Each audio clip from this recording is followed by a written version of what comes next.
نحمده ونستعينه ونستغفره ونؤمن به ونتوكل عليه ونعوذ بالله من شرور أنفسنا ومن سيئات أعمالنا من يهده الله فلا مضل له ومن يضلله فلا هادي له وأشهد أن لا إله إلا الله وحده لا شريك له وأشهد أن محمدًا عبده ورسوله أما بعد فإن خير الحديث كتاب الله وخير الهدي هدي محمد صلى الله عليه وسلم وشر الأمور محدثاتها وكل محدثة بدعة وكل بدعة ضلالة وكل ضلالة في النار। সকল প্রশংসা আল্লাহ রাব্বুল আলামিনের জন্য। দরুদ এবং সালাম প্রিয় নবী মুহাম্মদ রাসূলুল্লাহ সাল্লাল্লাহু আলাইহি ওয়াসাল্লাম। সম্মানিত দিনী ভাইরা, আমরা ফিতনার যুগে অবস্থান করছি। শেষ জামানায় ফিতনা ব্যাপকভাবে ধারণ করবে। এই সময় ঈমানকে রক্ষা করাটা কঠিন, সঠিক ইসলামের উপরে টিকে থাকাটাও কঠিন। আল্লাহ রাব্বুল আলামিন যাকে তৌফিক দিবেন তার পক্ষে ছাড়া সঠিক দ্বীনের উপরে, সঠিক আকীদার উপরে টিকে থাকা এই যুগে সম্ভব না। আমরা এই ফিতনার যুগে এমন একটা এরিয়াতে বসবাস করি যেটাকে আমরা বলি ভারত বর্ষ, বাংলাদেশ, পাকিস্তান, ইন্ডিয়া। এই সমস্ত এলাকায় ফিতনাটা আরও ব্যাপক আকার ধারণ করেছে। শিরকের এবং বিদআতের যত ধরনের চর্চা পৃথিবীব্যাপী হয়, আমাদের ধারণা তার অধিকাংশই শুধু এই ভারতবর্ষের মধ্যে হয়। আমরা যে শরিয়াত মেনে চলব, আল্লাহর প্রতি যে ঈমান রাখব, নবী করিম সাল্লাল্লাহু আলাইহি সাল্লামকে যে অনুসরণ করব, তার প্রতি ঈমান রাখব, এই মৌলিক বিষয়গুলোতে পর্যন্ত ভ্রান্ত চিন্তা ভাবনা ঢুকিয়ে দিয়েছে তারা। যেখানে ঈমান ক্লিয়ার না, সেখানে আমল কোনো ফল দেয় না।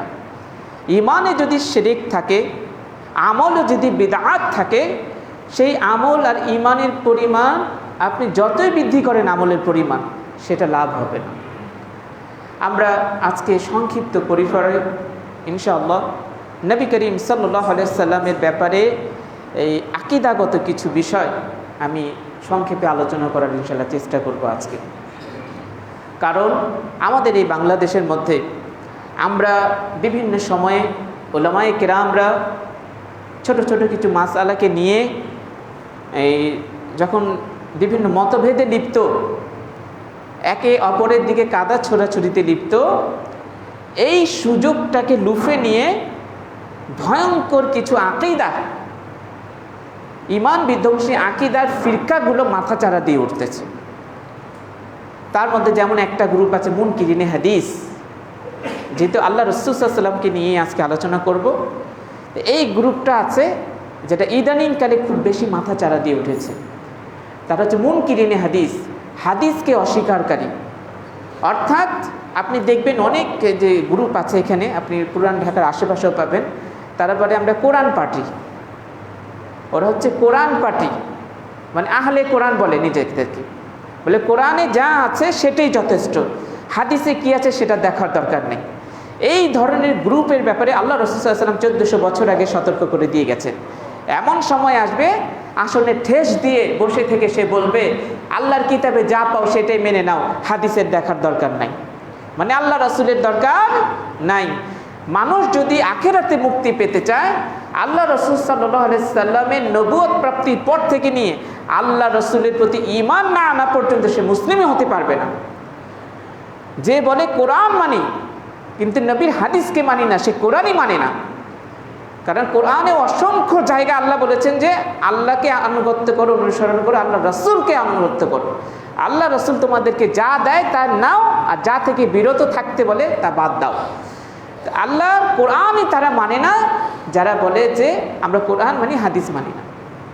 এই মুনকিরিনে হাদিসের অনেক সিমটম আছে।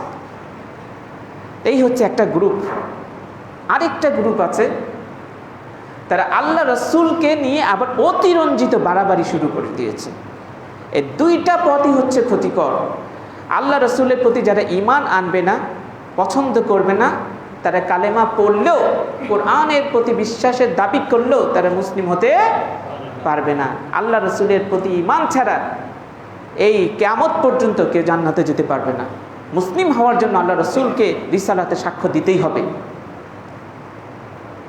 একটা গ্রুপ বাতিল ফিরকা আল্লাহ রাসূলকে বাদ দেওয়ার জন্য বিভিন্ন কৌশলে তারা কথা তৈরি করে ছড়াচ্ছে। আবার আরেকটা গ্রুপ আল্লাহ রাসূলকে আঁকড়ে ধরেছে, ভালোবাসার নাম দিয়ে অতিরিক্ত বাড়াবাড়ি শুরু করে দিয়েছে। আমাদেরকে থাকতে হবে কোরআন ও সুন্নাহর আলোকে। সাহাবায়ে কেরাম যেভাবে আকীদা রেখেছেন, বিশ্বাস রেখেছেন, ঠিক তাদের সেই মানহাজের উপরে। রাসূল সাল্লাল্লাহু আলাইহি সাল্লাম তাকে নিয়ে যে বাড়াবাড়ি করতে নিষেধ করেছেন, আজকে বাড়াবাড়ি গ্রুপের বিষয় নিয়ে কিছু আলোচনা করব। এই কথাগুলো, আচরণগুলো আমাদের সমাজে আমরা চোখে অহরহ দেখি। আল্লাহ রাসূল সাল্লাল্লাহু আলাইহি সাল্লামের কাছে একবার কিছু লোক আসলো, যে হাদিসটি মুসনাদে আহমদের মধ্যে বর্ণিত হয়েছে। শাইখ শুআইব আরনাউত এটিকে সহিহ বলেছেন। একবার কিছু লোক এসে আল্লাহ রাসূলকে বলছে যে ইয়া সাইয়্যিদানা আবনা সাইয়্যিদানা, হে আমাদের সর্দার, হে আমাদের সর্দারের ছেলে। তারপরে কি বলল? ইয়া খায়রান আবনা খায়রান, হে আমাদের সর্বশ্রেষ্ঠ ব্যক্তি এবং আমাদের মধ্যে সর্বশ্রেষ্ঠ ব্যক্তির সন্তান। আল্লাহ রাসূলের সামনে এসে সেই কিছু লোক ঠিক এইভাবে আল্লাহ রাসূলকে সম্বোধন করলো। আমাদের সাধারণ মানুষদেরকে একটু সুনাম করলেই তো আমরা ফুলে ফেঁপে যাই, ঠিক না? ফুলে ফেঁপে যাই। ভালো জ্ঞানী হলে আপনি অনেক বড় আলেম, ও ফুলে গেছে। টাকাওয়ালা হইলে আপনি অনেক বড় দানশীল, আপনি মাথায় এই এলাকার ফুলে গেছে। মানে বিভিন্ন জায়গায় আমাদের কেউ একটু কিছু বললেই আমরা বশ হয়ে যাই, বিভ্রান্ত হয়ে যাই। আল্লাহ রাসূল সাল্লাল্লাহু আলাইহি ওয়াসাল্লামকে যে কথাটা বললো আল্লাহ রাসূল সর্দার, কথাটা ঠিক, তিনি সর্বশ্রেষ্ঠ ব্যক্তি, এই কথাও ঠিক। আল্লাহ রাসূল এই কথা শোনার পর বললেন ইয়া আইয়ুহান নাস, হে মানুষেরা, আলাইকুম বিতাকওয়া, তোমাদের উচিত হচ্ছে, তোমাদের জন্য আবশ্যক হচ্ছে আল্লাহকে ভয় করে চলা, তাকওয়া অবলম্বন করা। অন্য বর্ণনা আছে কুলু বিকাউলিকুম, হে মানুষেরা, তোমরা আমাকে এতদিন পর্যন্ত যেভাবে সম্বোধন করতে, ডাকতে, ঠিক এইভাবেই তোমরা আমাকে ডাকো। ওয়ালা ইয়াস্তাবিয়ান্নাকুমুশ শাইতান, সাবধান থাকবে, সতর্ক থাকবে, শয়তান যেন তোমাদেরকে ধোঁকায় না ফেলতে পারে, প্রতারিত না করে, বিভ্রান্ত না করে। তোমরা শুনে রাখো, কি শুনে রাখো? ওই যে আনা মুহাম্মদ, আমি আব্দুল্লাহ বিন মুহাম্মদ, আমি হচ্ছে আব্দুল্লাহর ছেলে মুহাম্মদ।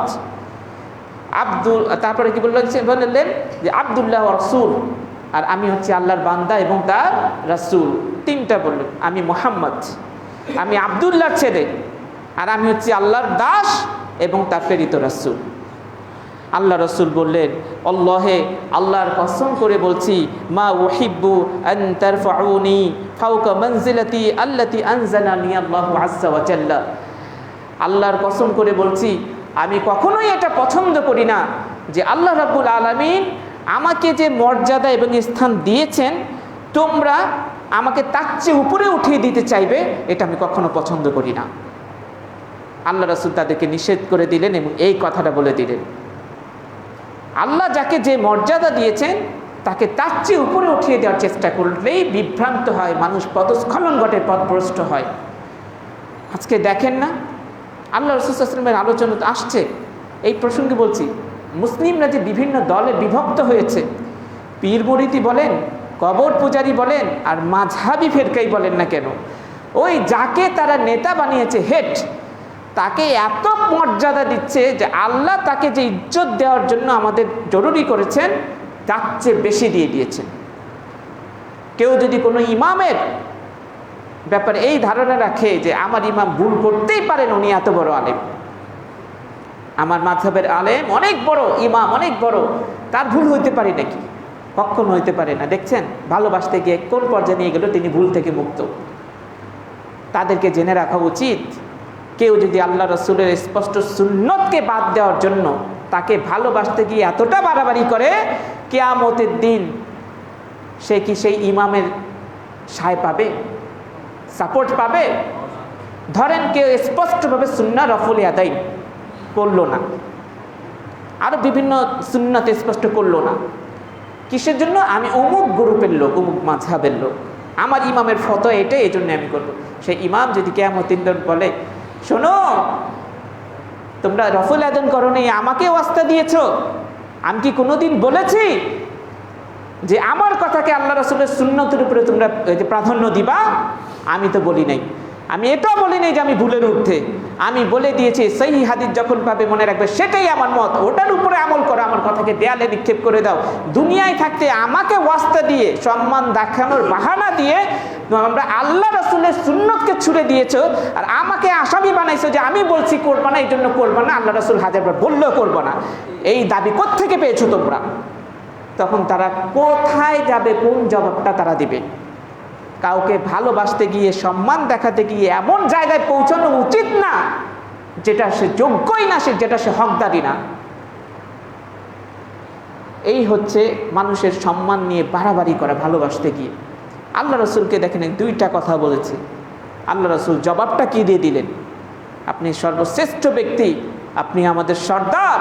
আল্লাহ রাসূল বললেন, আল্লাহ আমাকে যে মর্যাদা দিয়েছেন, যে স্থান দিয়েছেন, আমি পছন্দ করি না, আল্লাহর কসম করে বলছি, তোমরা আমাকে তার চেয়ে উপরে উঠিয়ে দাও, এটা আমি চাই না। আরেকটি হাদিস সহিহ বুখারীতে আছে, আল্লাহ রাসূল বলছেন, লা তুতরুনি কামা আতরাত নাসারা ইবনা মারইয়ামা ফাইন্নামা আনা আবদুহু ফাকুলু আব্দুল্লাহ রাসূল।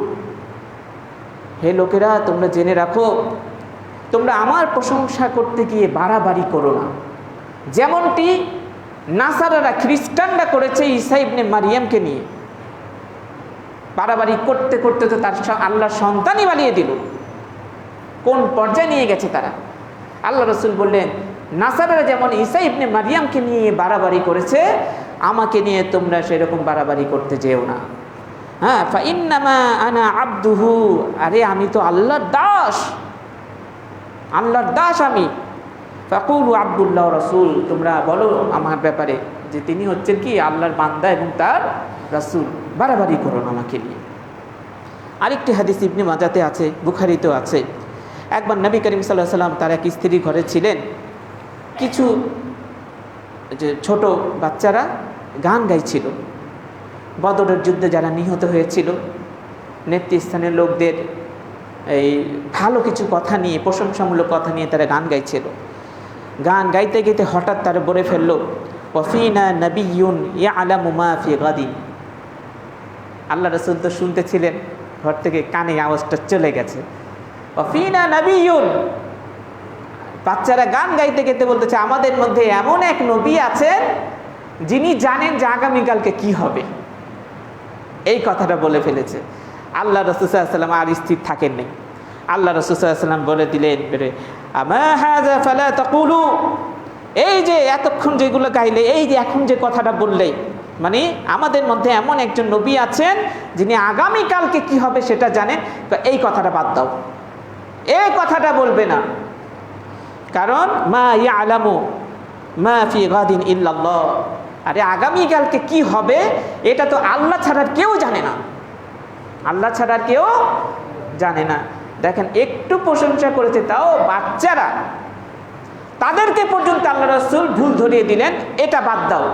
তিনি মেনে নিতে পারেননি যে আমাকে প্রশংসা করতে করতে ভালোবাসতে গিয়ে এমন এক জায়গায় নিয়ে পৌঁছুক যেটার হকদার আমি না, বা যেটা শিরকের পর্যায়ে চলে যাবে। আরেকটি হাদিস, আয়েশা সিদ্দিকা তিনি বলতেছেন, এই হাদিসটি বুখারীতে আছে, মান হাদ্দাসাকা আন্না মুহাম্মাদান রাআ রাব্বাহু ফাকাদ কাযাবা। আয়েশা বলতেছেন, হে লোকেরা শুনে রাখো, যে ব্যক্তি বলে যে মুহাম্মদ সাল্লাল্লাহু আলাইহি সাল্লাম তার রবকে দেখেছেন, সে মিথ্যা বলেছে, সে মিথ্যাবাদী। কারণ আল্লাহ বলেছেন লা তুদরিকুল আবসার, কোনো চোখ তাকে দেখতে পায় না।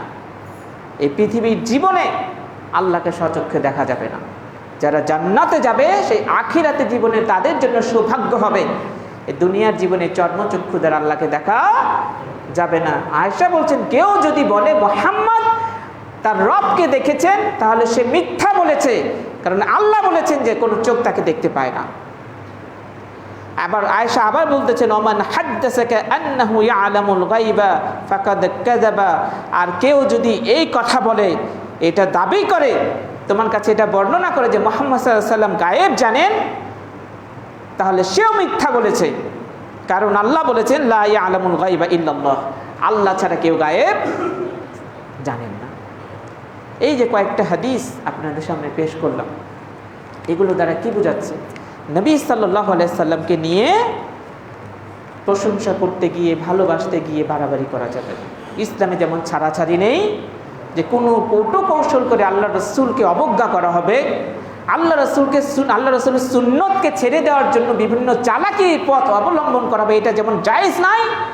আবার আল্লাহ রাসূলের প্রতি অতি ভক্তি দেখাতে গিয়ে শরীয়তটাকে, তাওহীদটাকে নষ্ট করে দিবে, এটাও ইসলামে জায়েজ নাই। আপনাদেরকে থাকতে হবে নবী করিম সাল্লাল্লাহু আলাইহি ওয়াসাল্লাম যেভাবে দ্বীন দিয়েছেন ঠিক সেইভাবে, এবং সাহাবায়ে কেরামের মানহাজের উপরে। আল্লাহ রাসূল সাল্লাল্লাহু আলাইহি ওয়াসাল্লামকে নিয়ে কি কি বাড়াবাড়ি হয়, কি কি কথা বলা হয়, কয়েকটা বলছি। যেমন আমাদের দেশে এগুলো ভরা, বলছি না, সারা পৃথিবীতে যত শিরক আর বিদআত হয়, এই বাংলাদেশ, পাকিস্তান আর ইন্ডিয়া, মানে সব আইটেম এইখানে পাইবেন বিদআতের। অনেকে বলে না, এমন একটা এরিয়া যে এমন কোনো দুনিয়ার খাবার নেই যে এই দেশের মধ্যে নাই, এমন কিছু নেই যে এই দেশে না পাইবা। আবার নেগেটিভ সাইডে এমন কোনো বিদআত নেই, এমন কোনো শিরক নেই দুনিয়ার মধ্যে চলতেছে, অথচ ভারত আর বাংলাদেশ, পাকিস্তানে নাই। বরঞ্চ এখানে এমন এমন বিদআত আছে, এমন এমন শিরকের চর্চা যে পৃথিবীর কোনো মানুষ চিনেই না, কোথাও নাই। এটা হচ্ছে আখড়া বিদআতের। আল্লাহ রাসূল সাল্লাল্লাহু আলাইহি সাল্লামের ব্যাপারে বাড়াবাড়ি করতে গিয়ে, ভালোবাসতে গিয়ে কেউ কী বললেন, একবারে শুরু করলেন আল্লাহ রাসূলের প্রথমে জন্ম নিয়ে। আল্লাহ রাসূলকে ভালোবাসে কোরআন সুন্নাহর এলেম ছাড়া।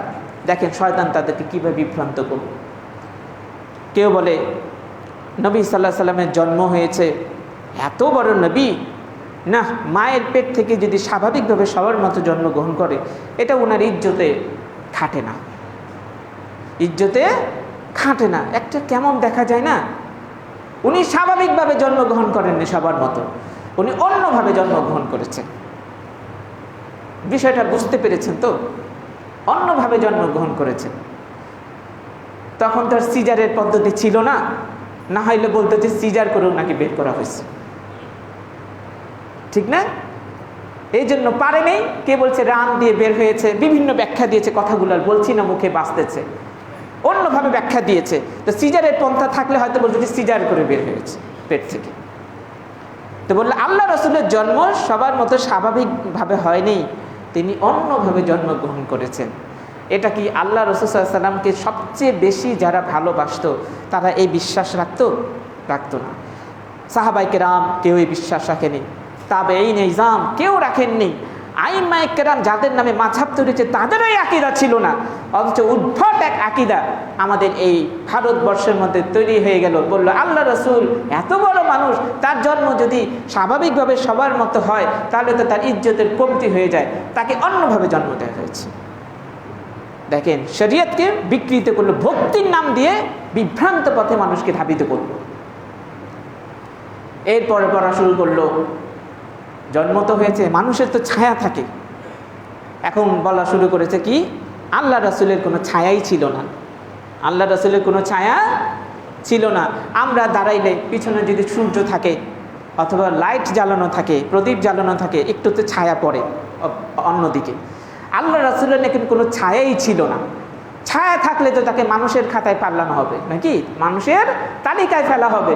বলা শুরু করে দিল, আমাদের দেশে কত গান বাজনা, দেখেন না আশেপাশে যাত্রাবাড়িতে যান, অমুক জায়গায় যান, তমুক জায়গায় যান, গান বাজতেছে এগুলো নিয়ে, আর প্রচার হচ্ছে নবীজির কোনো ছায়া নাই। এবার আরেক ধাপ আগাইল, আগে বলতেছে উনার যে পেশাব পায়খানা করে এটা আসলে পেশাব পায়খানাই না, পেশাবও খাওয়া যাবে, পায়খানাও খাওয়া যাবে, এগুলো কোনো নাপাকি না, উনি কোনোদিন নাপাকি হন নাই। তাহলে ফরজ গোসল করলেন কেন? ফরজ গোসল কেন করেছেন? পেশাব করার পরে পানি ব্যবহার কেন করেছেন? পেশাব পায়খানার আদব কারণ, হাত ধোয়া সব কিছু কেন শিক্ষা দিয়েছেন?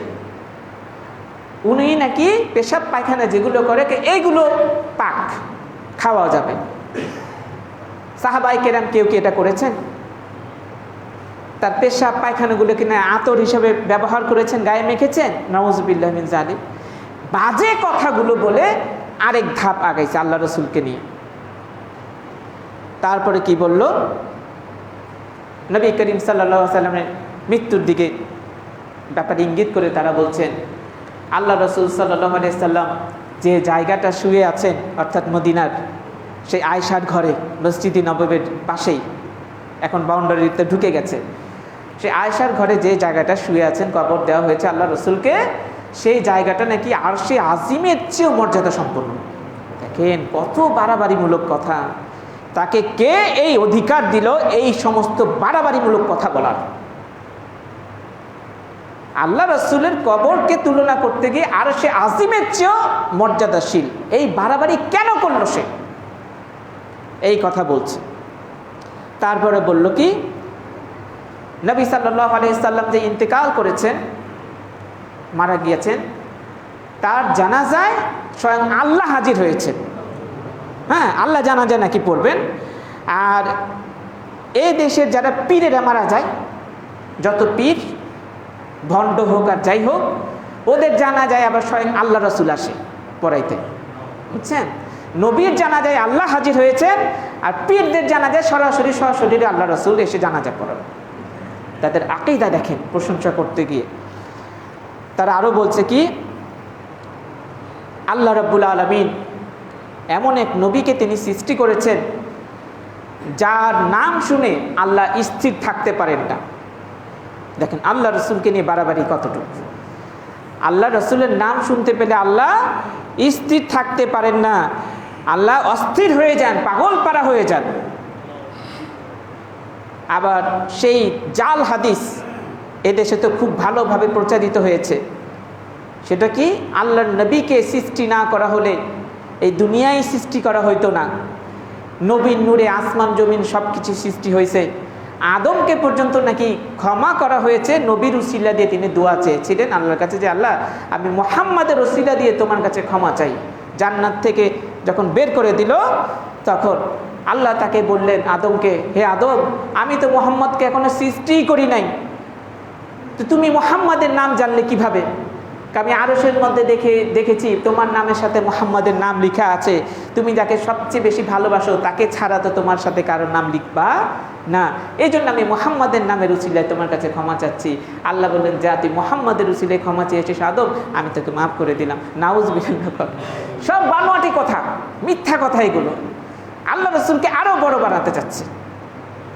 এরপর তারা বলছে কি জানেন, নবী করিম সাল্লাল্লাহু আলাইহি সাল্লামকে যদি সৃষ্টি না করা হতো তাহলে এই আসমান জমিন কোনো কিছুই আল্লাহ সৃষ্টি করতেন না। আল্লাহ রাসূলকে সৃষ্টি না করা হলে কোনো কিছুই সৃষ্টি করতেন না আল্লাহ রাব্বুল আলামিন। আল্লাহ রাব্বুল আলামিন প্রথম কি সৃষ্টি করেছেন? কোরআন সুন্নাতে বিবরণ আছে না? আরশে আজিম কত আগে সৃষ্টি, হ্যাঁ? জান্নাত জাহান্নাম আদম আলাইহিস সালামকে সৃষ্টি করা হলো, তারই বংশে মুহাম্মদুর রাসূলুল্লাহ সাল্লাল্লাহু আলাইহি ওয়াসাল্লাম, আদম সন্তান আর কি। কত পরে, তিনি শ্রেষ্ঠ মানুষ, কিন্তু তাকে নিয়ে এতটা উপরের পর্যায়ে এবং বাড়াবাড়ি পর্যায়ের কোনো তো শরীয়তের কোনো বিধান নেই। এই ধরনের কথাগুলো তারা প্রচার শুরু করলো। এরপর বলল নবী করিম সাল্লাল্লাহু আলাইহি সাল্লাম মরেন নাই, তিনি মরলে এটা কেমন হয়? তাদের কবর পূজার ব্যবসা জমবে না। আল্লাহ রাসূলকে যদি জিন্দা করাইতে পারেন, তাহলে ওদের যত পীর আছে মরা পীর, সব পীরে জিন্দা প্রমাণ করা যাবে। এই জন্য আসল জায়গায় হাত দিয়েছে যে আল্লাহ রাসূল মদিনার কবরে দুনিয়ার জীবনের মতো জীবিত। এটাকে বলা হয় হায়াতুন নবী তাদের পরিভাষায়, যে আল্লাহ রাসূল মরেননি, তিনি মদিনার কবরে জীবিত আছেন এবং দুনিয়ার জীবনের মতো তিনি জীবিত। এমনকি এই পর্যন্ত তারা কথা পৌঁছে দিয়েছে যে আল্লাহ রাসূল বেঁচে থাকা অবস্থায় যেহেতু মানুষের স্ত্রীর দরকার আছে মেলামেশার জন্য, তার স্ত্রীদেরকে নাকি কবরের মধ্যে আনা হয় মেলামেশার জন্য, নাউজুবিল্লাহ। এই পর্যন্ত তারা পৌঁছে গিয়েছেন বাড়াবাড়ি করতে গিয়ে। আল্লাহ রাসূল সাল্লাল্লাহু আলাইহি সাল্লামের ব্যাপারে তারা আরও কি বললেন? আল্লাহর নবী যদি মাটির তৈরি মানুষ হয় তাহলে তো ছোট হয়ে যাচ্ছে। এবার আল্লাহর নবীকে বড় করার জন্য মাটি থেকে বাদ দিবেন, নূরের তৈরি বানাবেন। কিসের তৈরি? নূরের তৈরি। কারণ মাটি বানাইলে তাদের দৃষ্টিতে ছোট হয়ে যায়। আল্লাহ রাব্বুল আলামিন কোরআনুল কারীমের মধ্যে সুস্পষ্টভাবে বলে দিয়েছেন যে আল্লাহ রাসূল সাল্লাল্লাহু আলাইহি সাল্লাম কি মানুষ, তিনি নূরের তৈরি ফেরেশতা না। বহু জায়গায় কোরআনে আয়াত আছে, হ্যাঁ, যেমন আপনি সূরাল মুমিনুনের মধ্যে আল্লাহ বলছেন ফাকালাল মালাউল্লাযীনা কাফারু মিন কওমিহি, কাফের সম্প্রদায়ের লোকেরা বলল কি, মা হাদা ইল্লা বাশারুম মিসলুকুম, আরে এই যে মুহাম্মদ নবী, এ তো তোমাদের মতো মানুষ ছাড়া কিছুই না। মানুষ ইরিদু আইয়াতাফাদ্দাল আলাইকুম, সে তোমাদের উপর ইজ্জত চায়, মর্যাদা চায়, এই জন্য সে এরকম নবী হওয়ার দাবি করে বেড়াচ্ছে, বলতেছে যে সে নবী। ওয়ালাউ শা আল্লাহ লা আনজালা মালাইকাতান, আরে আল্লাহ চাইলে তো অবশ্যই আল্লাহ ফেরেশতা পাঠাইতেন। মানে রাসূল হইলে ফেরেশতা রাসূল হইব, মানুষ আবার রাসূল হয় কিভাবে? কাফেররা তারা যে দাবি করত, তাদের কথা হচ্ছে যে নবীরা মানুষ হতে পারবে না, নবী হইতে গেলে নূরের তৈরি ফেরেশতা হতে হবে, ফেরেশতা ছাড়া অন্য কাউকে নবী মানা যাবে না। এটা কাদের দাবি? কাফেরদের দাবি। এই কাফেরদের দাবি আজকে এজেন্ডা বাস্তবায়ন করার জন্য আজকে উঠে পড়ে লেগেছে নামধারী কতিপয় মুসলমানরা। যে কথাটার ব্যাপারে সতর্ক করে দিয়েছেন আল্লাহ রাব্বুল আলামিন 1400 বছর আগে স্বয়ং কোরআনের মধ্যে, যে কাফেররা বলছে এটা কেমন রাসূল, আমাদের মতো বাজারে যায়, হাটে, খাওয়া দাওয়া করে, এটা আবার কেমন রাসূল? আল্লাহ যদি রাসূল পাঠাই কাউরে, ফেরেশতা পাঠাইবে নূরের তৈরি, আল্লাহর দ্বীনকে বরবাদ করে দেওয়ার জন্য। এটা ছিল ইহুদি খ্রিস্টানদের একটা বড় চক্রান্ত। তাদের একটা টার্গেট ছিল, তাদের এক একটা কথার ভিতরে অনেক ষড়যন্ত্র থাকে, অনেক ব্যাখ্যা থাকে। যদি মুহাম্মদকে নূরের তৈরি প্রমাণ করতে পারে যে নূরের তৈরি তিনি ফেরেশতা, মাটির তৈরি মানুষ নয়, আমাদের মতো মানুষ নয়, রক্ত মাংসের, তাহলে শরীয়তটাকেই বাদ করে দিবে। টার্গেটটা কি ছিল? টার্গেটটা ছিল এটাই। তখন বলা শুরু করবে মদ খাওয়া হারাম, জেনা করা হারাম, ওইটা করা হারাম। নবী তো ছিল নূরের তৈরি, তার তো এই চাহিদাই নাই। ফেরেশতাদের কি পাপের শক্তি আছে? ওরা শুধু তাসবিহ তাহলিল করে, এইগুলোই তাদের কাজ।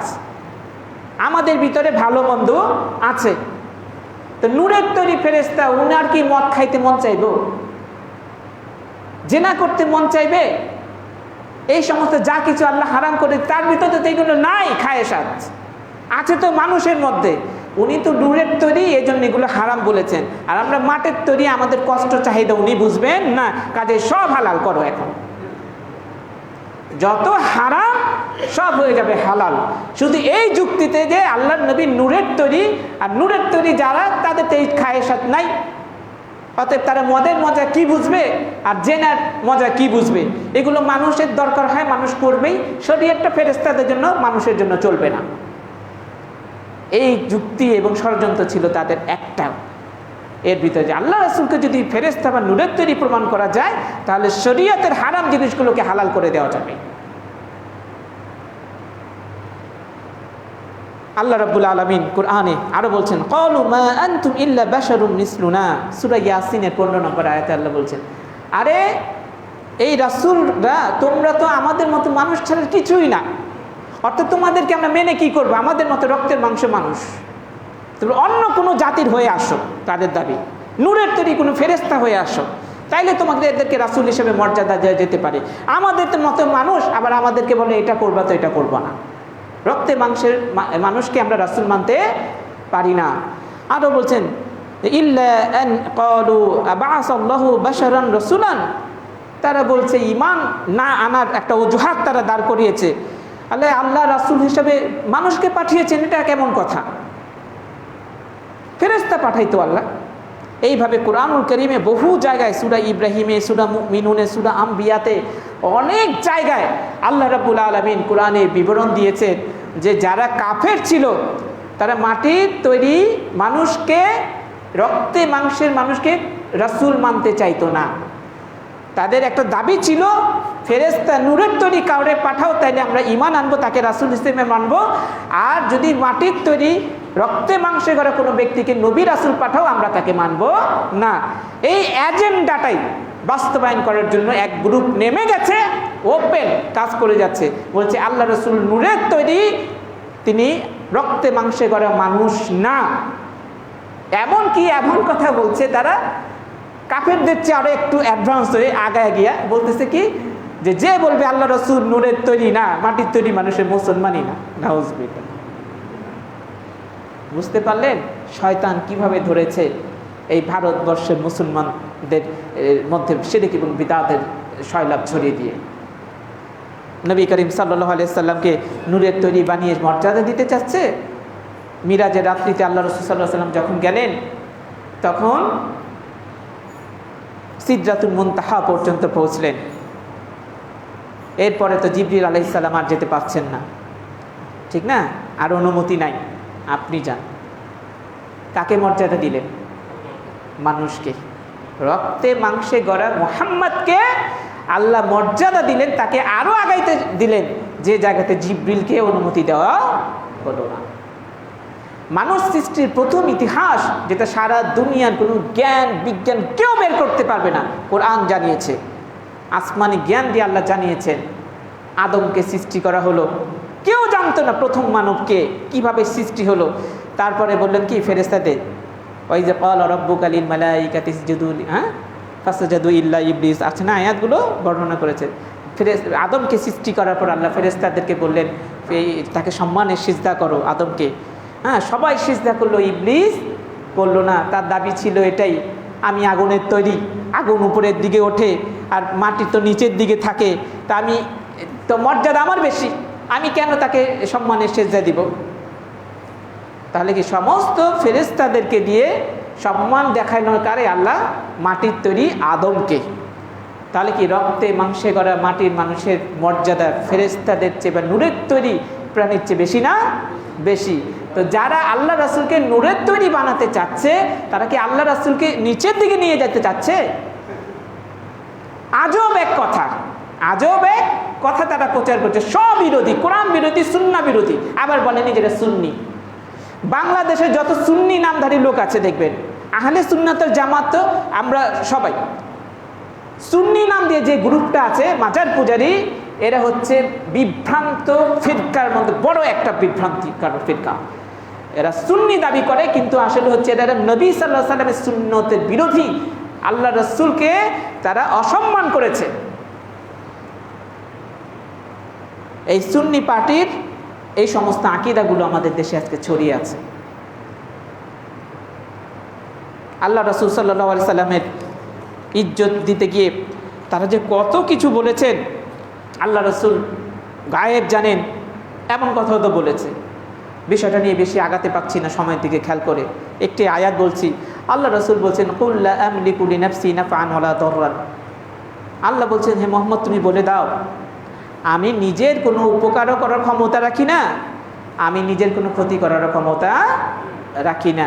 মুহাম্মদ সাল্লাল্লাহু আলাইহি সাল্লামকে আল্লাহ বলতে বলছেন, এই মুহাম্মদ তুমি বলো যে আমি মুহাম্মদ, আমি নিজের কোনো উপকার করার নিজের ক্ষমতা রাখি না, নিজের কোনো ক্ষতি করার নিজের কোনো ক্ষমতা রাখি না। ইল্লা মাশাআল্লাহ, আল্লাহ যা চান। ওয়ালাউ কুনতু আলামুল গায়বা, আমি মুহাম্মদ যদি গায়েব জানতাম, লাস্তাকসারতু মিনাল খাইর, আমি অনেক কল্যাণ অর্জন করে ফেলতে পারতাম। ওয়া মাসসানিয়াস সু, কোনো খারাপি, কোনো ক্ষতি, কোনো অকল্যাণ আমাকে টাচ করতে পারতো না। নবী করিম সাল্লাল্লাহু আলাইহি ওয়াসাল্লাম উহুদের যুদ্ধে মার খেয়েছেন না? খেয়েছেন। অনেক কিছু হয়েছে জীবনের যেটা তিনি জানতেন না, তাকে পরে ওহীর মাধ্যমে কোনো কোনো বিষয় জানানো হয়েছে। তা আল্লাহ রাসূল বলছেন, আমি যদি গায়েব জানতাম আমি অনেক কল্যাণ অর্জন করতে পারতাম এবং কোনো অকল্যাণ, কোনো ক্ষতি আমাকে স্পর্শ করতে পারতো না। আল্লাহ বলাচ্ছেন মুহাম্মদ সাল্লাল্লাহু আলাইহি ওয়াসাল্লামকে এই কথা বলে যে কুল, তুমি বলো। কোরআনে আয়াত নাজিল করে দিয়েছেন, তাহলে মুহাম্মদ সাল্লাল্লাহু আলাইহি ওয়াসাল্লামকে গায়েবের মালিক? গায়েবের মালিক না। গায়েব কে জানেন? আল্লাহ রাব্বুল আলামিন একমাত্র গায়েবের মালিক। আমাদের কথা সুস্পষ্ট, আহলে সুন্নাত ওয়াল জামাতের আকীদা স্পষ্ট। সেটা কি? আল্লাহ রাব্বুল আলামিন শরীয়তের কাজের জন্য আল্লাহ রাসূলকে যেটুকু গায়েবের বিষয় জানানো প্রয়োজন মনে করেছেন তাকে জানিয়েছেন। মুহাম্মদ সাল্লাল্লাহু আলাইহি ওয়াসাল্লাম সেইটুকু ছাড়া নিজের পক্ষ থেকে অতিরিক্ত কোনো গায়েবের বিষয় জানেনই না। কিয়ামত পর্যন্ত কি ঘটবে বহু বিবরণ আল্লাহ রাসূল নিজের মুখ থেকে দিয়েছেন। আল্লাহ ওহী পাঠিয়েছেন, তিনি বলেছেন, কিন্তু তিনি নিজে জানতেন না কিছুক্ষণ পর তার কী হবে, আগামীকালকে কি হবে। এই জন্য বললেন মুছে দাও, বাচ্চাদেরকে বলেছে এই কথাটা বাদ দিয়ে দাও, আগামীকাল কি হবে আমাদের মধ্যে যিনি নবী আছেন তিনি জানেন, এই কথা তোমরা বলো না। শরীয়তের কাজের জন্য আল্লাহ তাকে যেটুকু গায়েবের সংবাদ দিয়েছেন সেটুকু ছাড়া তিনি আর গায়েব জানতেন না। নবী করিম সাল্লাল্লাহু আলাইহি ওয়াসাল্লামের ব্যাপারে আরও মারাত্মক বাড়াবাড়িমূলক আকীদা হচ্ছে কি, আল্লাহর নবীকে বলে হাজির নাজির। হাজির নাজির, এজন্য মিলাদের মধ্যে কিয়াম করে, দাঁড়ায়। হাজির নাজির মানে কি জানেন? ছোট্ট করে বলছি, মানে বোঝাচ্ছেন হাজির মানে উপস্থিত। হাজির মানে কি? উপস্থিত। এক জায়গায় উপস্থিত না, অনেক জায়গায়। তাদের দলিল আছে, দলিলটা শুনলে আবার মজা পাইবেন। কি দলিল দিছে? কোরআন হাদিস থেকে দলিল দেয়নি, দলিল দিছে অন্য জায়গা থেকে। নবীজি হাজির নাজির। হাজির নাজির মানে হাজির উপস্থিত। উপস্থিত মানে এক জায়গায় না, তিনি একটা সময়, একই সময়ে লক্ষ লক্ষ হাজার হাজার জায়গায় উপস্থিত, সর্বত্র বিরাজমান। তারা ব্যাখ্যা দিয়েছেন ব্রেলভীদের আকীদা। যত সুন্নি গ্রুপ, এই যে ব্রেলভীদের আকীদার লোক, বাংলাদেশে ব্রেলভীদের আকীদার লোক, এরা প্রচার করছে যে আল্লাহ রাসূল হাজির নাজির। হাজির, সব জায়গায় তিনি সশরীরে উপস্থিত। আল্লাহর ব্যাপারে আমরা কি বলি? সর্বত্র বিরাজমান বলা যাবে না, তিনি সত্তায় সর্বত্র বিরাজমান নন, কিন্তু তার ইলম দ্বারা, তার ক্ষমতা দ্বারা, তার শক্তি দ্বারা, তার দৃষ্টি দ্বারা তিনি সব কিছুকে ঘিরে রেখেছেন। কিন্তু তিনি সত্তায় আরশে আজিমেরও উপরে, তার জন্য যেভাবে প্রযোজ্য তিনি ঠিক সেভাবেই আছেন। আমরা নিজে থেকে ব্যাখ্যা দিতে পারবো না, কিন্তু সত্তায় তিনি সর্বত্র বিরাজমান নন। তারা আগ বাড়িয়ে মুহাম্মদ সাল্লাল্লাহু আলাইহি ওয়াসাল্লামকে সর্বত্র সশরীরে বিরাজমান বলে দিয়েছেন। এর নাম হচ্ছে হাজির। খালি মোগলটুলিতেই নাই, সারা পৃথিবীর যত এলাকা আছে, যত স্থান আছে, সব জায়গায় নাকি মুহাম্মদ সাল্লাল্লাহু আলাইহি ওয়াসাল্লাম দাঁড়িয়ে আছেন হাজির। এর নাম হচ্ছে হাজির। যুক্তি দিয়েছে কি জানেন? বেরলভীরা যুক্তি দিয়েছে। বেরলভীদের ব্যাপারে অনেকেই হয়তো জানেন, অনেকে জানেন না। ভারতবর্ষে হানাফি মাযহাবের যত বিভক্তি আছে তার মধ্যে একটা বড় দুইটা বিভক্তি হচ্ছে দেওবন্দি আর বেরলভী। ভারত থেকে দুইটা ধারাই, দেওবন্দি আর বেরলভী। এই দুই গ্রুপের মধ্যে এক গ্রুপ আরেক গ্রুপকে দেখতে পারে না, এক গ্রুপ আরেক গ্রুপকে দেখতে পারে না, কাফের পর্যন্ত বলে দিয়েছে। একই মাযহাবের বেরলভীরা বলে ওরা কাফের, দেওবন্দিরা ওরাই লেগে গেছে। এই দুই গ্রুপের এক গ্রুপের আকীদা হচ্ছে এটা, যে আল্লাহ রাসূল সর্বত্র বিরাজমান। যুক্তি দিয়েছে কি জানেন? বলল কৃষ্ণ যদি, মানে কৃষ্ণ দেবতা হিন্দুদের, কৃষ্ণ যদি একই সময়ে হাজার জায়গায় উপস্থিত থাকতে পারে, আমার নবী কেন সারা দুনিয়া জুড়ে উপস্থিত থাকতে পারবে না? দলিল এটা। কোরআন থেকে দলিল নাই, হাদিস থেকেও দলিল নাই। দলিল দিল কি কৃষ্ণ দেবতা, হিন্দুদের আকীদা। ওদের আকীদা কৃষ্ণ নাকি সব জায়গায় হাজির। বললো কৃষ্ণ যদি হাজার জায়গায় হাজির হইতে পারে, আমার নবী কেন লক্ষ লক্ষ জায়গায় হাজির হইতে পারবে না? নবী তো কৃষ্ণর চেয়েও বড়। নাউযুবিল্লাহি মিন যালিক। দেখেন, কোরআন থেকে দলিল নিল না, হাদিস থেকে শিক্ষা নিল না, নিছে হিন্দুদের থেকে। নাজির মানে দেখেন, তিনি সব কিছু দেখেন। তাকেও দেখা যায় কোনো কোনো জায়গায় নাকি আল্লাহ রাসূলকে। এই হচ্ছে তাদের আমাদের বাংলাদেশের মধ্যে, ভারতবর্ষের মধ্যে এই ভ্রান্ত কিছু আকীদার নমুনা, হাজির আর নাজির। আল্লাহ রসুলকে ভালোবাসতে গিয়ে দেখেন কত যে কথা আছে, আমি তো একটু একটু করে টাচ করছি, এক একটা কথা দিয়ে, লাইন দিয়ে একটা করে খুতবা দেওয়া যায়, এত আলোচনা আছে। আল্লাহ রসুলের ভালোবাসা দেখাইতে গিয়ে এই যে অনেকে দেখবেন এই দেখায়, ওই বাইতুল মোকাররমে একবার একটা দাঁড়িয়ে নাকি নিয়ে আসছিল, সবাই মহিলারা গিয়ে বছর কয়েক আগে পত্রিকায় আসছে বিষয়গুলো, এবং ওই যে আপনার ইউটিউবে সার্চ করলে পেয়ে যাবেন। আল্লাহ নবী দাঁড়িয়ে নাকি নিয়ে আসছে একটা শিশির মধ্যে ভরে। এখন সবাই দাঁড়িয়ে যখন খুলবে বা দেখাচ্ছে, তখন আসসালামু আলাইকা ইয়া রাসূলুল্লাহ বলে সবাই সালাম দিতেছে বাইতুল মোকাররম মসজিদে, মহিলা পুরুষ সব আসসালামু আলাইকুম ইয়া রাসূলুল্লাহ বলে সালাম দিচ্ছে। ডক্টর সালেহ আল মুনাজ্জিদ বোধহয় ওনার নাম, একটা বই লিখেছেন আপনি কিভাবে বরকত হাসিল করবেন।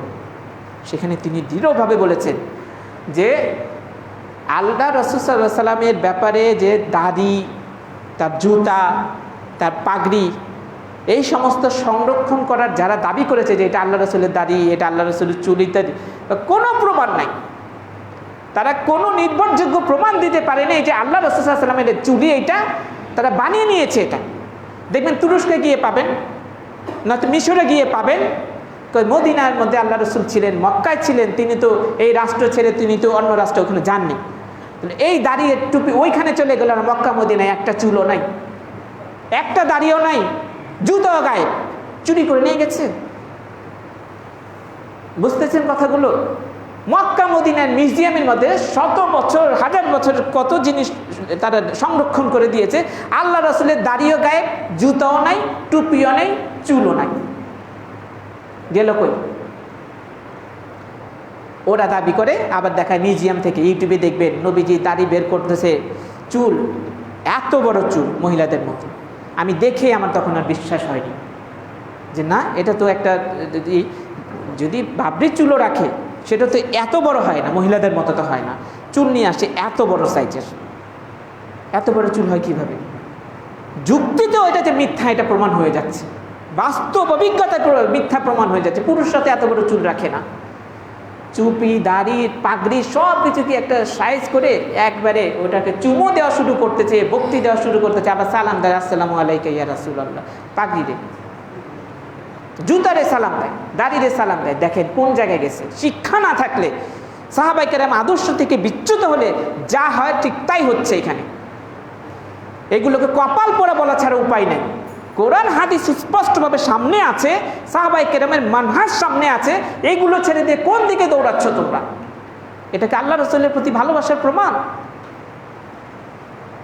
এই জন্য ডক্টর সালেহ আল মুনাজ্জিদ যখন কোনো প্রমাণ নেই, কেউ নির্ভরযোগ্য প্রমাণই দিতে পারেনি যে এটা আল্লাহ রসুলের জুতা, এটা আল্লাহ রসুলের টুপি, এটা আল্লাহ রসুলের, এগুলো তারা এগুলো নিয়ে অনেকে বাণিজ্য করছেন। এগুলো নিয়ে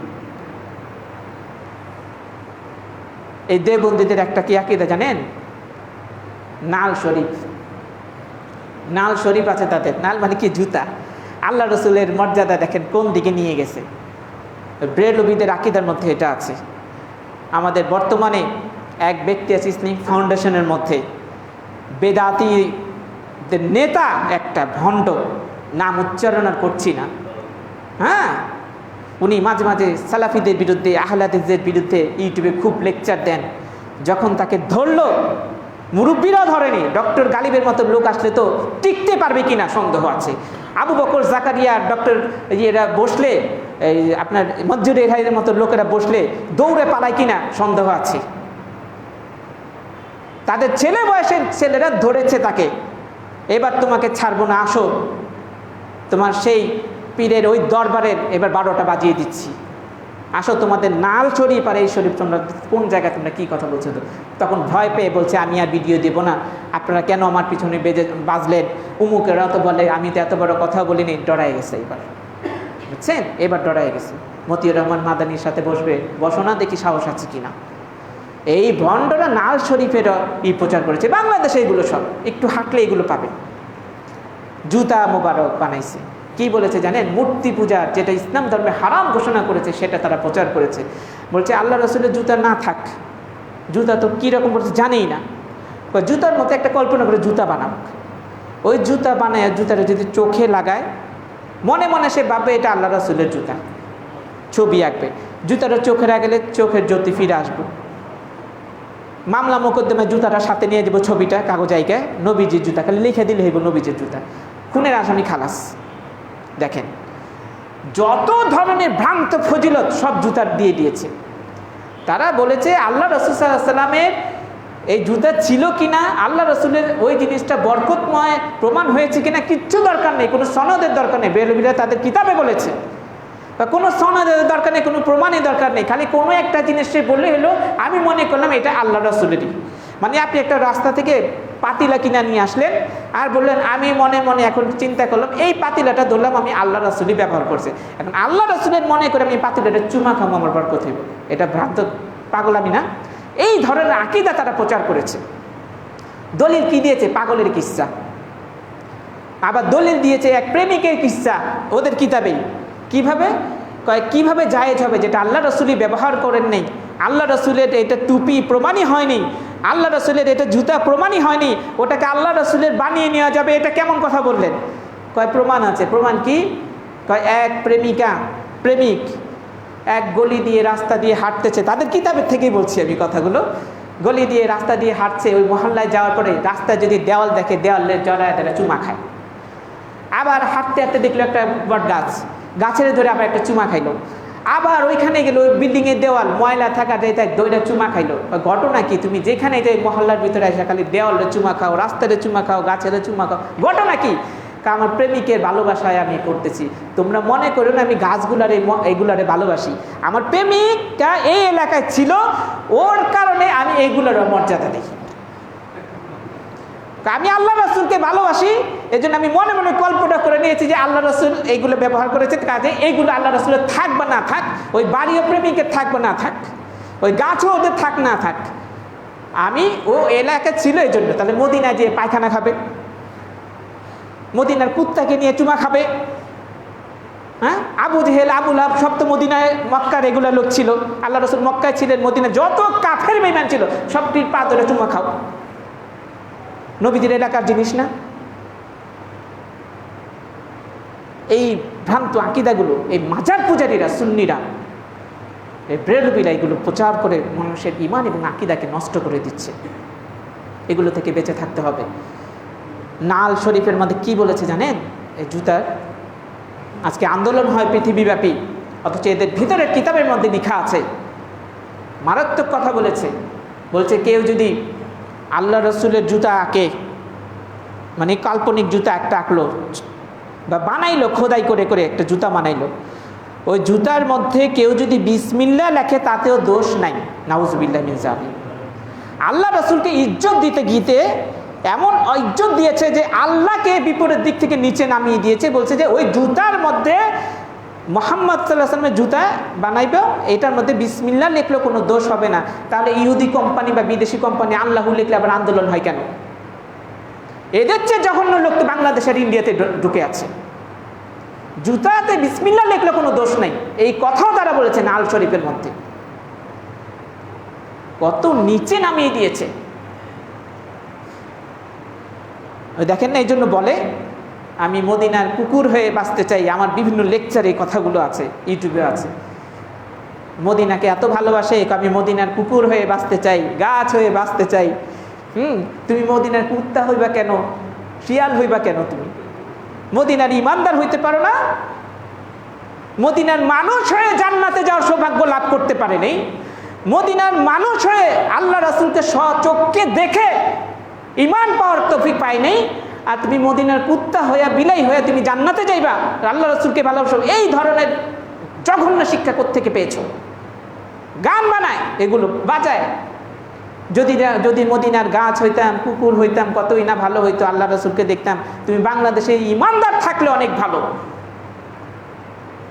এই নোংরা আকীদাগুলো তারা প্রচার করেছে। এগুলো থেকে আমাদের বেঁচে থাকা খুবই জরুরি। এগুলো থেকে আমাদেরকে সাবধান থাকতে হবে। আল্লাহ রাব্বুল আলামিন আমাদেরকে যেন এগুলো থেকে হেফাজত থাকার তৌফিক দান করে।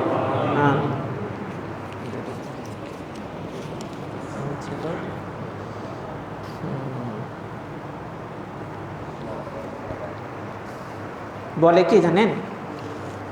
দোয়াটা পড়েন, আলহামদুলিল্লাহি ওয়া কাফা ওয়া সালামুন আলা ইবাদিহিল্লাযিনা ইসতাফা, আম্মা বা'দ।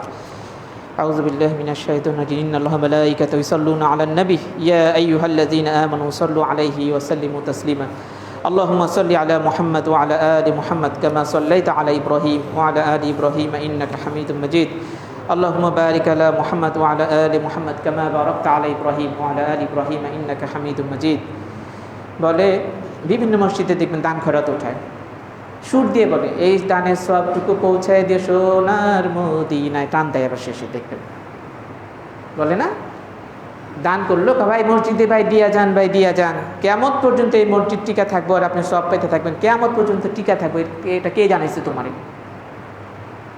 কিয়ামত পর্যন্ত টিকে থাকবে এই মসজিদ এটা কে জানাইছে তুমি বলতে পারো যতদিন পর্যন্ত এই মসজিদটা থাকবে মানুষ সালাত করবে তুমি সব কিয়ামত পর্যন্ত টিকে থাকবে এই কথাটা বাংলায় বললে কেন গায়েবের কথা আবার বলে এই দানের সবটুকু পৌঁছায় দিয়ে সোনার মদিনায় আবার কোনো একটা আমল করে বলে এইটার খবর পৌঁছায় দিয়ে সোনার মদিনায় নবীজির কাছে দরুদ পৌঁছায় ফেরেশতারা তোমার দানের সব তোমার আমলের সব নবীজির কাছে পৌঁছে দিবে সাহাবায়ে কেরাম থেকে এই ধরনের আমল কথা খুঁজেই পাওয়া যায় না কোত্থেকে পেয়েছে এগুলো কথা একটা আমল করলো একটা দান করলো এই খবরটা সোনার মদিনায় পৌঁছায় দাও আর এই আমল করলাম এই সবটুকু হুজুরের রওজায় পৌঁছায় দাও নবীজি কি তোমার সওয়াবের মুখাপেক্ষী তুমি তার শাফায়াতের মুখাপেক্ষী প্রত্যেকটা মুমিন ব্যক্তি তার শাফায়াতের মুখাপেক্ষী অথচ বলতেছে সবটুকু সোনার মদিনায় পৌঁছায় দাও হুজুরের রওজায় পৌঁছায় দাও কোত্থেকে পেয়েছে এগুলো কথা সাহাবায়ে কেরাম আইম্মায়ে ইজম কেউ এই ধরনের পরিভাষা ব্যবহার করেনি যে এই আমলের সবটুকু বা এই দানের খবরটুকু সোনার মদিনায় পৌঁছায় দাও এগুলো সব যে কোরআন এবং সুন্নাহ বিবর্জিত কথা আর হুজুর কোত্থেকে আসলো আল্লাহর নবীর নাম কি হুজুর হুজুর বলে হুজুরে পাক বলে ডক্টর ইমাম হোসেন হাফিজাহুল্লাহ তিনি একবার বলেছেন হুজুরে পাক বলা যাবে না ওনার প্রতিবাদে আরেকজন আবার ভিডিও দিয়েছেন আজব আজব সব কারবার আল্লাহ রাসূল সাল্লাল্লাহু আলাইহি ওয়াসাল্লামকে আগে পরে গুনাহকে ক্ষমা করে দেওয়া হয়েছে এটা সবাই স্বীকার করে কিন্তু সাহাবায়ে কেরাম কখনো আল্লাহ রাসূলকে হুজুরে পাক রাসূলে পাক এইভাবে শব্দ উচ্চারণ করে সম্বোধন করতেন না আল্লাহ করেননি নবী সাল্লাল্লাহু আলাইহি ওয়াসাল্লাম নিজেও করেননি তো আল্লাহ রাসূল যেটা করেননি বলেননি সাহাবায়ে কেরামের আদর্শ থেকে যেটা পাওয়া যায় না ওই ধরনের পরিভাষা থেকে দূরে থাকাটা ভালো আল্লাহ রাসূলের আগের পরে গুনাহ মাপ এটা তো আমরাও স্বীকার করি কিন্তু তার সাথে এমন শব্দ যুক্ত করে তাকে ডাকবেন না যেটা সাহাবায়ে কেরাম সালফে সালেহিন ডাকেননি এই দাওয়াতটা পৌঁছে দেওয়াটা কি অন্যায় বলে হুজুরে পাক আবার সারওয়ারে কায়নাত আর তারপরে কেউ বলে আকা আল্লাহ রাসূলকে এই ধরনের পরিভাষাগুলোর মধ্যে শিরক এবং বিদআত মিশ্রিত আছে অনেকগুলো পরিভাষার মধ্যে শিরক এবং বিদআত মিশ্রিত আছে এভাবে ডাকা যাবে না আল্লাহ রাসূল সাল্লাল্লাহু আলাইহি ওয়াসাল্লামকে আল্লাহ রাব্বুল আলামিন নাম দিয়েছেন সহিহ বুখারীতে আছে আনা মুহাম্মদ আমি মুহাম্মদ আমি আনা আহমদ আমি আহমদ আনা মাহি আমি হচ্ছে মাহি আনা আকিব আল্লাহ রাসূল আরেকটা নাম হচ্ছে আকিব তিনি হচ্ছেন আল হাসির তার কারণ তার সামনে সবাইকে জমায়েত করা হবে তিনি আকিব সবার শেষে প্রেরিত তিনি শিরক এবং বিদআতকে নিচ্ছিন্ন করা হয়েছে আল্লাহ রাসূলের মাধ্যমে তিনি মাহি আল্লাহ রাসূলের যে নামগুলো আছে এগুলো ছাড়া আল্লাহ রাসূলকে সম্বোধন করা মোটেই ঠিক না হুমায়ুন কবির রোড অ্যাক্সিডেন্টে আমার বাম পা ভেঙে চিকিৎসার জন্য টাকার প্রয়োজন একজন বাম পা ভেঙে গেছে সাহায্যের জন্য এসেছেন মসজিদের দরজায় থাকবেন যে যা পারেন সহযোগিতা করার চেষ্টা করবেন আচ্ছা নর্থ সাউথ রোড সিট ব্যবসায়ী সালাউদ্দিন ভাই অসুস্থ অবস্থায় হাসপাতালে ভর্তি আছেন দোয়া চেয়েছেন আল্লাহ রাব্বুল আলামিন আমাদের এই ভাইকে শিফায়ে কামিলান আজিলান দান করুন মালিটোলা নিবাসী আরমান ভাই অসুস্থ অবস্থায় আছেন তার জন্য দোয়া চেয়েছেন আমরা দোয়া করি আল্লাহ তাকে শিফায়ে কামিলান আজিলান দান করুন এছাড়া আমাদের যত মুসলিমাত মুমিন মুমিনাত অসুস্থ যেখানে আছেন আল্লাহ রাব্বুল আলামিন সবাইকে শিফায়ে কামিলান আজিলান দান করুন আল্লাহুম্মা জিল বাস রাব্বান নাস ওয়াশফি আনতা শাফি লা শিফা ইল্লা শিফাউকা শিফা আল্লাহ গাদির সাকিন সম্মানিত দিনী ভাই একটু অতিরিক্ত কথা যুক্ত করে নিচ্ছি অনেকেই মুসল্লিরা আছেন যেহেতু খতিবের দায়িত্বে আছি আমার সাথে অনেকে শেয়ার করেছেন কথাগুলো এই খুতবার সময়টা কমিয়ে আনা যায় কি না হ্যাঁ এই যে আমরা যদি 12:15 শুরু করি খতিবদের বক্তব্য 10-15 মিনিট পর্যন্ত এক্সট্রা যায় কখনো কখনো যায় শেষ করা যায় না আধা ঘন্টায় দেখা যায় যদি 1.5 ঘন্টা খুতবা করি কমপক্ষে 1 ঘন্টা পর্যন্ত যায় আর যদি আধা ঘন্টা নির্ধারণ করি তাহলে 40 মিনিট পর্যন্ত মোটামুটি যাবে তো 12:30 থেকে খুতবা শুরু করা যায় কিনা 1টা পর্যন্ত প্রয়োজন প্রেক্ষিতে খতিব সাহেব 10 মিনিট 5 মিনিট বাড়াইলেন সেটা হয় কিনা তো তারা আমার কাছে অনেক আবেদন করেছেন তো বিষয়টা যেহেতু যে আমার হাতে না আমি প্রস্তাব দিলাম, যিনি দায়িত্বশীল আছেন তিনি এটা ভেবে দেখবেন, যদি প্রয়োজন মনে করেন করা যেতে পারে। হ্যাঁ, দীর্ঘক্ষণ খুতবা হওয়াটা হচ্ছে, যেমন আজকে 1.5 ঘন্টা, আমাকে যে প্রায় 1 ঘন্টার কাছাকাছি যেতে হলো, যদি আধা ঘন্টা থাকতো তাহলে আবার 40 মিনিটে শেষ করে দেওয়া যেত। তো এই জন্য এই বিষয়গুলো যদি আমরা একটু বসে মশওয়ারা করে ঠিক করে নিই, মনে হয় ভালো হয়।